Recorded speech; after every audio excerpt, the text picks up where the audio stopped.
Good morning, everyone, and welcome to our webinar on how to transform your recruiting culture from a reactive state to a proactive, all-star, passive talent-focused one.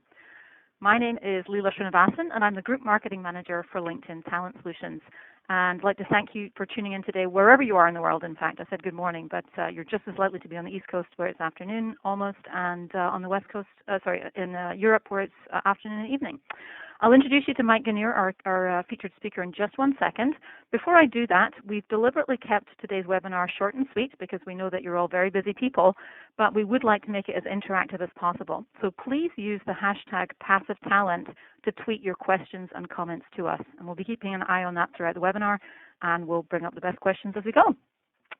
Our featured speaker today is Mike Gunier, who is a strategic sourcing leader at Johnson Controls. That means that he runs the team that delivers passive talent to the organization. He's also responsible for running employer brand promotion and talent attraction via social channels such as LinkedIn. Mike sort of fell into recruiting a few years ago from sales, which makes him very well suited for his career today, since arguably recruiting is sales, but that feels like another topic for another day, so I'll leave it there. Mike, before we plunge into the content and talk about how to make the switch from a reactive recruiting state to a proactive, passive talent-driven culture, let's talk a little bit about why people might want to make that switch. What has it meant to Johnson Controls to switch from reactive to proactive? Thanks for having me, Leela. Thanks for the question. Hi, everyone. The why for us was something that I think, at a very simple level, is just it makes the most sense. I think when we're reactive, we start a search from the very beginning every single time. The only thing that we learn about candidates comes after we've already started, after we've started a search and start talking with people. But if we proactively search and we manage pipelines and keep relationships and things, as soon as a job comes open, we have relationships that already exist, and the time to fill decreases because we're able to leverage those existing relationships. I think some of the biggest pieces, though, is that the increase in quality of hire is significant. And I think just purely by engaging the bigger passive candidate pool, instead of just relying on people that are applying to the jobs, we're getting a much larger piece of the market, and because of that, our overall the quality of hire improves. So, better quality and time to fill, better quality. And I think that overall the culture is a lot more fun. You're engaging with people that are good at what they do. I listened to a guy, Marcus Buckingham, and he talks about how one of his strengths is interviewing people who are good at what they do, because it's an invigorator for him. And I think that's something that would be shared by a lot of recruiters. Absolutely. That's great. Yeah. So I think you're absolutely right, Mike, and it's no surprise, therefore, that today when we survey recruiting leaders around the world, we hear that 60% of them, so the majority, are focusing their teams now on recruiting passive talent. But if only it were that easy, right? It's not just a case of saying that you'll do it, because it does take a completely different mindset, skills, and approach to get there. And so really that's what today's webinar is about. We've put together a 3-step process to help companies think about how to make that switch. We're going to go through that in detail, and Mike's going to chime in and share his experience. So to get started, the first thing that you should be thinking about is how do you build the business case to make sure that your organization is really behind you in going to a passive talent strategy. And the first thing to do is leverage cold, hard facts. All business leaders love facts. And to be honest, most people don't get into talent acquisition because they love data and numbers, but now is a great time to get really comfortable with that data. So here are a couple of examples of how we've seen clients use data and cold hard facts to make the case to switch to passive talent-driven recruiting. First, we've had clients take a look at the landscape and put the situation in business terms that their leaders can understand. So for instance, perhaps they have an engineering shortage, and that talent is not coming to them because the unemployment level is so low among engineers, of course. So they might frame that as X number of product launches have been delayed due to that talent shortage. Meanwhile, you can juxtapose that with looking out into networks such as LinkedIn and others to quantify the talent that's out there. And as you can make the point that the talent is out there and identifiable, that builds the case that there's no reason why you can't go out there and find it yourself. We've also seen clients take a look back at the recruiting that they've done in prior weeks and months and use that to frame the argument with leaders. Red Hat's a great example of this. They're one of the most progressive recruiting organizations that I've seen today, and yet they weren't always so. If you go back a few years, they were reactive, they were posting and praying, they really were outsourcing all of their sourcing and really weren't taking control.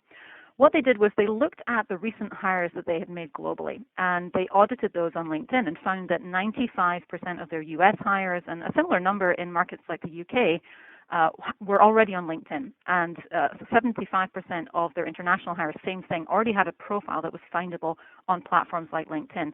And they were able to use that to convince the powers that be, basically, that they would be able to therefore source that talent themselves because it was out there to be found. Now, Mike, I know that facts have been part of your story as well. So how have you, what sort of facts have you used to make the case for passive talent? Yeah, facts make a huge difference. I mean, when you have data, that's the difference between standing in the executive's office and telling them that they should really, really trust you and let that be the end of your case. Or, there's all kinds of data and research. The same way that they would make decisions is based off of data and research. So if we come to the desk with the same kind of information, same kind of reports and data that they would look at, the credibility is significant. So part of it is market data. We've had to have an idea of what the market will bear. So it's like external data. This is a survey from that was done with LinkedIn and Lou Adler a few years ago, but it's significant to us because when we talk about passive candidates, you explain an active candidate is one just looking for a job, and so that we're talking about that being less than 20% of all of the people that could potentially do this job. Less than 20% of them are active in their search. So if we do outbound marketing effort just on job boards and things like that, which we do use, but when we do that, we're reaching less than 1/5 of the actual skill market. So a lot more people in the market are available based on in that passive market, and so it's important for us to make sure that we have a strategy to reach out to that market as well. And improve the quality and things like that. There's some other information that we garner from CLC and things that talk about quality and retention and things like that, that passive candidates in general have a better quality of hire. They're more productive and then they're easier to retain. And so it's that kind of information, that external information is significant. And then internally, it's the same thing with Red Hat. I idolize Red Hat. It's excellent. Their sourcing strategies and their philosophy of how they approach it is incredible. But I think one of the biggest pieces for us, we just looked at their internal source of hire. And looking at all of the sources of hire, is you find that the biggest source of hire that we have is through relationships, be it an internal referral or I knew somebody in the organization, and even some of our internal moves only happen because of relationships. So I figured the best way to do that is to leverage relationships, and by getting into the passive market, we can see how some people that we find or a profile we might find through LinkedIn and another channel may be connected to somebody inside the organization. It's just significant data to be able to say that we're only 1 degree away from the 20 engineers that we prioritize the most. Having some of that market data based off our internal data and what we know are inside the company already is a significant add. That's great. Yeah, knowledge is definitely power in this instance. So great. So obviously use those cold hard facts to set your business case up. You can also highlight your competition and what they're doing. And there is no shame, certainly, in sharing what your competitors are up to. And fortunately, there's no shortage of stories on the market as well about how companies are increasingly shifting from a reactive state to a more proactive, passive talent-driven approach. So I've included a link here on the screen, and this will be shown at the end of the webinar as well. This is just our archive of case studies on companies that have made that switch. You can also follow sources like ERE and other industry resources. And then even in the mainstream press today, we're seeing more and more stories come out because this is really a business issue, right? Talent is a number one priority for many organizations, and companies are making that switch more and more to move to a passive talent-driven focus. The third part of building the business case is to take a hard look at what you're really spending. And I say really spending because one of the things about farming out your sourcing to third parties is that it's often paid for by the business. And so sometimes nobody is actually aggregating those costs and finding out what the business as a whole is spending. And that number can certainly be an eye-opener for the higher-ups at your organization. Now, Mike, I know that you have taken a look at the data as part of your journey. So how did you use that spend data to make the case at Johnson Controls? Leo, I'm just kind of laughing as you're talking about that, about how the business is the one paying for it. And so when we first did this, it was so hard to try and find out even how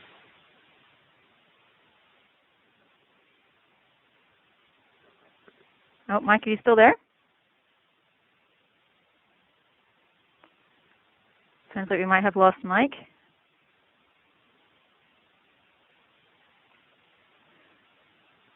All right. Well, the story that Mike was going to share was that. Mike, you back? Sounds like we're having a bit of audio difficulty there. My apologies, folks.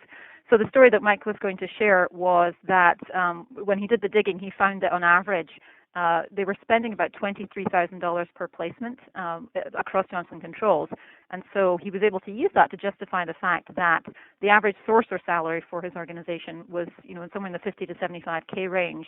So really any sourcer that was coming in only had to make 2 or 3 hires or find talent for 2 or 3 hires to justify that salary, and then anything else that they did on top of that was basically gravy for the organization. Leela, this is with Mike, who's back. Yeah, I'm sorry about that. I think I had a problem with my headset, so sorry about that. So I was just saying, I was just laughing about it. I think when you were first talking about it, I think that's exactly what I was talking about. It's the some of the money is hidden in the business, but I didn't even have to know the total amount of money that we spend. I was going to mention that in 2011. I know that our average fee was this $23,000, and that was the most important thing. I mean, I didn't even know all of the money that we were spending. That wasn't as important to know how much return we can have. So if we just had these 3 jobs filled by one sourcer, and so we fill plenty more than that now, that we'd be able to cover it. So it's just making the case based purely on this revenue and how much we were spending to fill one of these jobs, and that was the most important thing for us, even though we couldn't tell where all of the money was being spent. That's right. Great. All right. So you've built the business case through various forms of data. The second thing is to invest in your people. So, as we said at the outset, this is not just a case of flipping the switch and putting tools in place or getting the okay to hire certain people. You need to make sure that they're able to, that they're comfortable with passive talent recruiting, that they understand how it works, that they are able to build some skills here and really be confident going out to the marketplace. So you can certainly train them all up front. You can also take a step-by-step approach and focus on one actionable skill each month to train your folks. And on screen there you see just a sample of some of the areas of focus that we've seen clients spend some time on with their teams. For example, making sure that their team has a sense of how to write a killer email, how they should be leveraging data to better understand the market and take that information back to the recruiting organization of the business, how they can build a great elevator pitch to really convince any passive candidate to explore the discussion a little bit further. And then, of course, social media, all platforms, including but not limited to LinkedIn, are now table stakes in basically setting up your the way that you're perceived out there. And the very first thing that a potential candidate will do upon receiving an email or an email from you is click through and explore your social profiles and see a little bit more about who you are. And so it's really important to put your best foot forward in social as part of all of this. So those are just some skills. The advantage here is that you can look at your internal team and figure out who's actually good at this today. So no doubt there's somebody on your team who has the best social media presence across the team, or who's been enjoying really strong response rates when they send out messages to candidates. So make sure you look from within and find the best folks to benchmark within your team. And then this can also be a little more time-consuming than people are used to if they've been just posting and praying. And so one strategy might be to actually block half an hour a day on your team's calendar to have them focus on going out and sourcing those hard-to-find passive candidates that are really the right fit for the opportunities. Mike, I know that you've spent a great deal of time making sure that your team is well-versed in how to work in this new passive candidate culture. Can you share a little bit about what you've done there to be successful?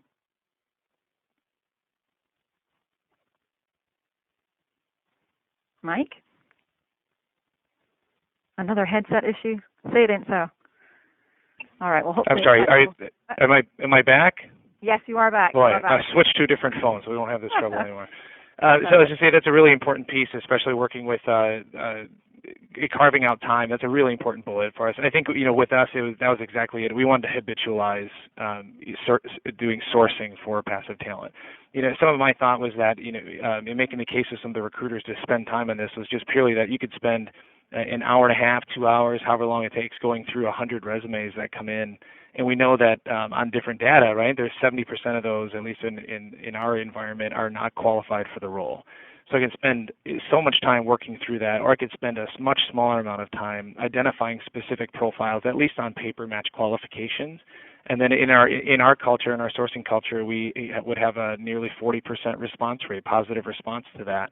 So if I was able to find 12 people, I'm going to have 4 or 5 of those contact me back positively, and that's much more significant than just digging through resumes, hoping that somebody that is qualified that's applied.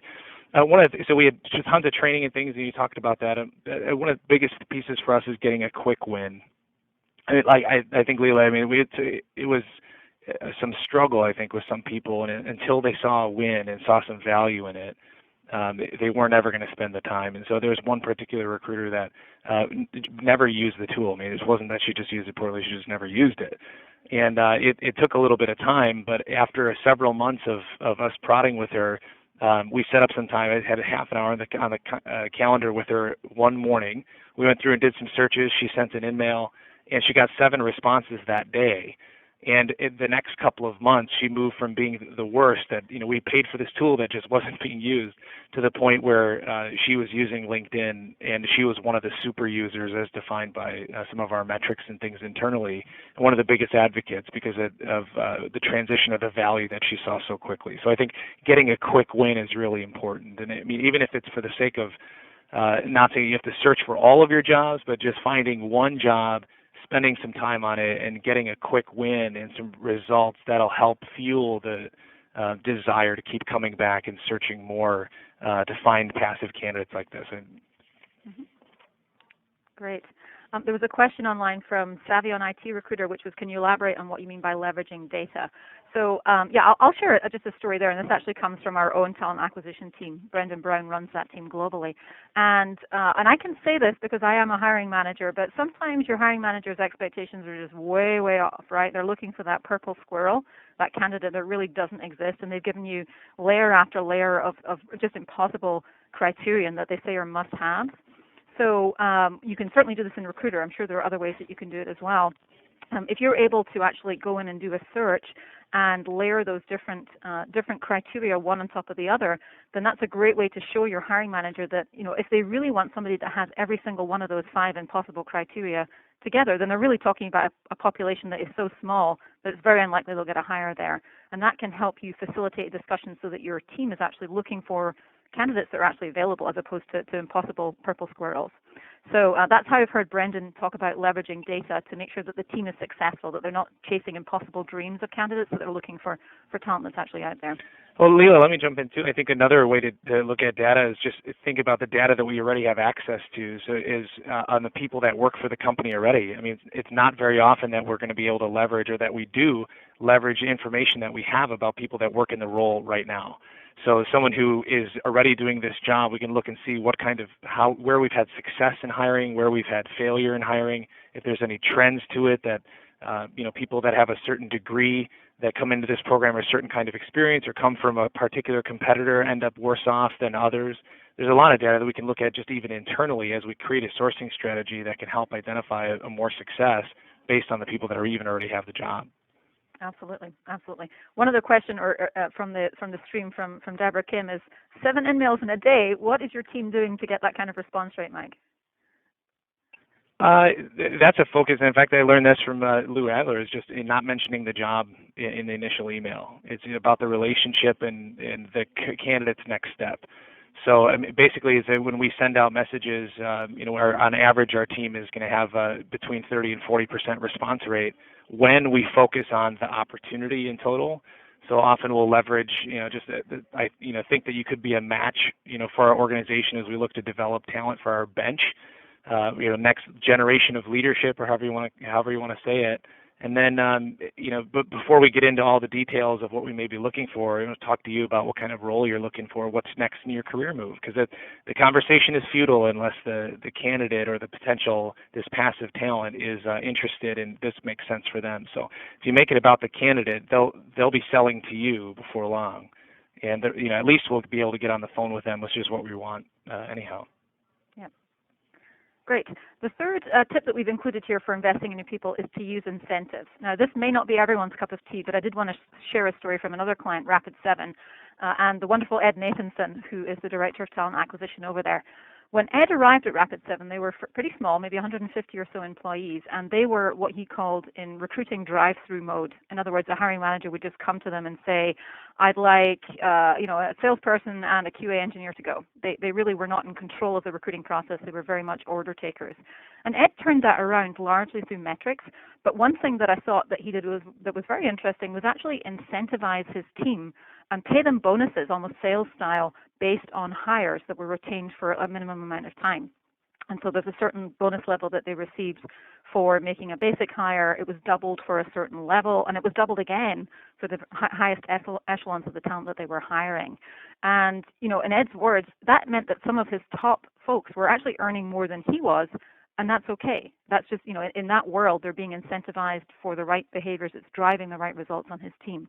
And so he was able to drive incredible results at Rapid7.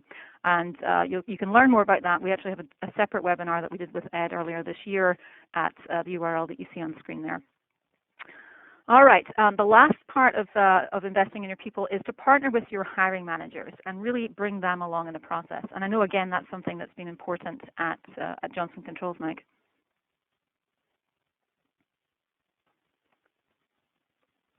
Do we still have you? I think it's been really great working with hiring managers, and it's hard. It's really difficult. I mean, hiring managers want something quick, and they want the out-of-the-box solution that is something that can be implemented without any extra work on their part. So I think that one of the biggest pieces in that I learned, our vice president of talent says this all the time, that fear is based in uncertainty. And so if we can help eliminate the uncertainty, we eliminate some of the fear. And so people push against things they're afraid of, right? So to make things more certain, we created a one-page passive talent tip sheet that we give to our hiring managers on our kickoff call. When we were talking about the job at the very beginning, we talk about how they're going to have passive candidates that are going to be presented as part of this. We'll let them know who they are, how to approach them. There's some frequently asked questions and things with some answers for them. But we also try to help them identify what their selling points are. So why would somebody who is currently working in another organization be interested in this role in your team? I mean, we know the company selling points and the benefits we have as an employer, but particularly for this team, why would they be interested? They get excited sometimes instead of just saying we're going to post and see who comes in, where we specifically ask which competitors would you like us to target? Where have you seen the best talent come into your team, and what kind of talent should we go after is really what that question is. And a lot of them has just never been asked that kind of a question before. So to bring that in gives them a little bit more confidence that we're moving in the right direction. And if there's a significant resistance or lack of understanding, often someone will buy a Starbucks card and give that to a hiring manager and make them go off-site and meet with a potential candidate in a very casual setting, and that helps significantly just create a different kind of environment for the conversation. That's great. And then, of course, for the candidate themselves, not to diss the recruiting brotherhood at all, but there's not, the job can really come to life when you have that in-depth conversation directly with the person that you'd be working with. So, yeah, and you build some advocates from it too, from the hiring managers, which is really significant. I mean, having the advocates in the business is extremely helpful, and I think it leads us right into the next point here. Absolutely. All right, so the third step that we outline is around just monitoring and communicating your progress. So you've got the go-ahead to proceed, you've got your team up and running and really starting to have some success within the organization. Do not keep that a secret.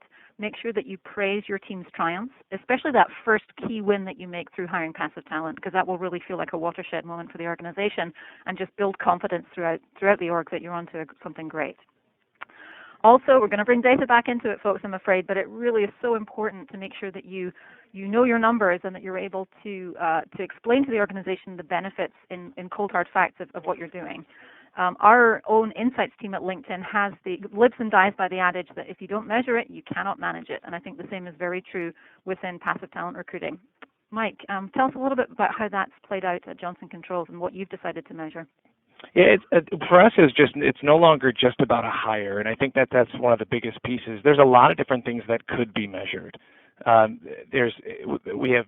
got a board out and we looked at all the parts of our process and things like what could be measured in total. And what we ended up deciding, the biggest piece of value that we add to the program is how many people or how many candidates we submit per requisition or onto the pipeline. And that was the most important piece for us. And so instead of focusing on just the hires will come as a result of our work to source. But the more people that we can fill, or the more people we can pull into the pipe, we're hiring the best qualified candidate of all of the qualified instead of the only qualified candidate of the applicants. And so it changed the focus there, and our numbers nearly tripled as far as hires go once we focused this onto the pipeline and the number of candidates being submitted. So, instead of a sourcer getting really excited about one or two candidates that they found now, it's like, keep going.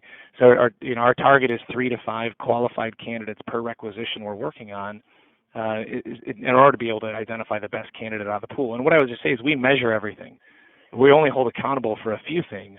So that way we can always tell a story from the data. There's always something to be told, but at least we captured the data.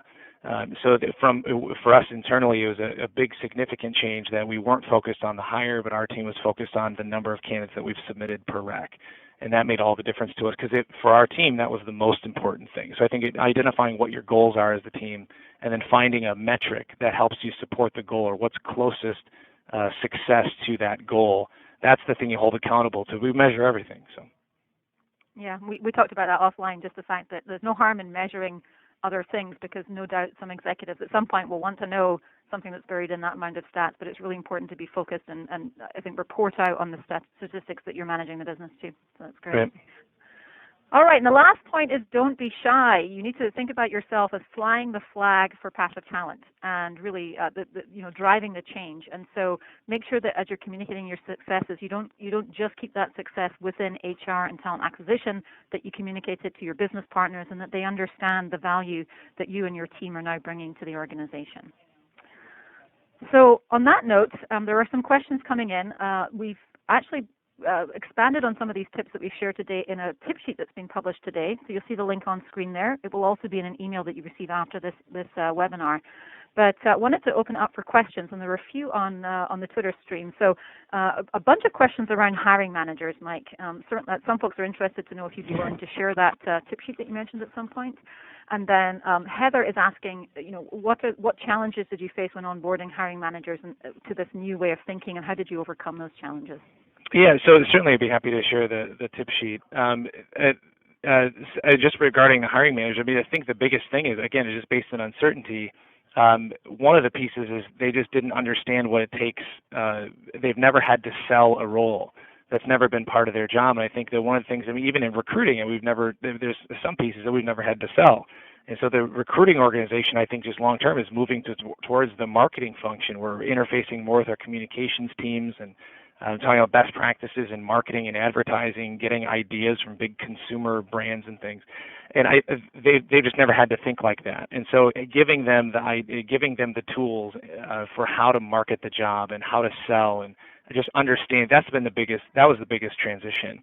I think one thing is just like the most common myth is that they have to spend much more time investing in the passive talent in order to get them interested. And we haven't found that to be the case. Our sourcing team, in a relationship, somebody that's extremely passive, that's much more of the case. But once we get on the phone and start developing some camaraderie with them, it's just a much more casual conversation. Instead of making the candidate sell to us, we sell to the candidate and let the candidate be the one that is qualifying us as well. So it's just a different kind of relationship. But again, the more that we communicated about that, the better it went for the hiring manager and less issues that we had. Wonderful. I'm going to switch to the last slide in this deck as we're nearing time. And I've got some resources up here that I thought would be of interest to you. So the first 3 or 4 we've actually covered in the webinar, just some links that I shared to resources. And then the last 3 links there are for further learning, basically. We've got an ongoing series of webinars. We'll continue to talk about passive talent throughout the course of the year. And so stay tuned for more events. Our blog is where we publish all sorts of thought leadership content and posts from great folks like Mike. So maybe we'll convince him to do a blog post around his hiring manager tip sheet. And we also have a SlideShare channel where we share some of our favorite presentations. So feel free to log into any of those resources and explore them at your leisure. We also are pretty active on Twitter, so our handle's on screen there. So back to, I think we've got time for 1 or 2 more questions maybe. So there is a couple of questions or comments on passive talent. So how do you really do that when you don't have a brand? When you're a smaller organization. And so I think just from my perspective, we've seen companies of all shapes and sizes excel at recruiting passive talent. And the key is that you don't need to go after, if you try and go after all talent, you are done, you're finished. You can't do that. You need to be really focused about the type of talent that you are trying to attract and be of interest to those people specifically. And smaller organizations in some ways will have it easier because not everybody is looking for a large organization, a large company culture. And so I think the key is to sit back and think about what makes your organization special. There must be something. There must be, whether it's the people or something specific about the way that talent interacts there, the chance to make an impact, the chance to really drive growth and change. There's something going on at your organization that will be of interest to the right kind of candidate. So I would just counsel you to focus on that and again, be laser focused in your approach to finding the right talent. Mike, anything that you would add for smaller organizations to help them think about how to approach this? I think it really is the same way that we look at it. I mean, I think that we have a difficulty with brand in a lot of segments as well. And I think very similarly, there is individual pieces for every organization. I think that your talent is not, you don't need every candidate. You only need the few that are targeted in a market, or a few qualified people. And so making the case to them is just separating yourself from other employers that they could potentially be considering. So I think for us, it's just looking at who else might be in consideration for somebody, who else might they be getting phone calls and messages from, and trying to segment or differentiate ourselves from those other organizations and identify what's unique about us. I think it's the exact same message. Right. And then I think we have time for one more question, and that's from Sylvia. And the question is there a session for writing killer in-mails or any examples that you can share? So from the LinkedIn side, it's been a while since we did a webinar on killer in-mails. Probably means we need to do another one. We will be launching some materials later in the year to help with that. Mike, are there any last pieces of guidance that you can offer around how to, what makes a successful in-mail? And I know you shared a little bit of this earlier. Yeah, I mean, to me, the biggest thing, I mean, whether you talk about a job or not, I mean, I always say that in the first message, don't talk about a job. You need to talk about a general function and try and create some interest in the company that we're, more strategic, and blame it on the leadership, that we're meeting with the leadership, and the leadership, based on the profile, our internal bench for the next generation of leaders for this organization, or contributors for the organization is weak, and so going out to generate passive talent.